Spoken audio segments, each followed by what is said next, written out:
Ito yung radiator niya guys. Ito yung dadalhin sa pagawaan kasi ang issue nito ay ang truck na to, ang issue nito ay umiinit.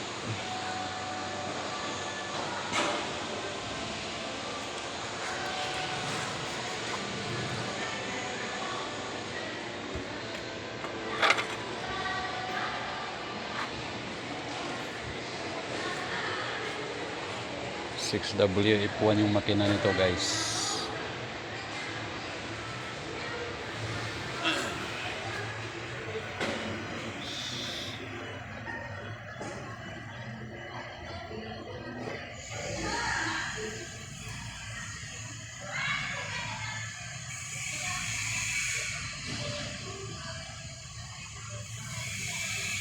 Bagong project to guys.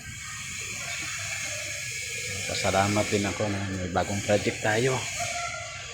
Mamaya matapos to or bukas update na ako guys. Salamat.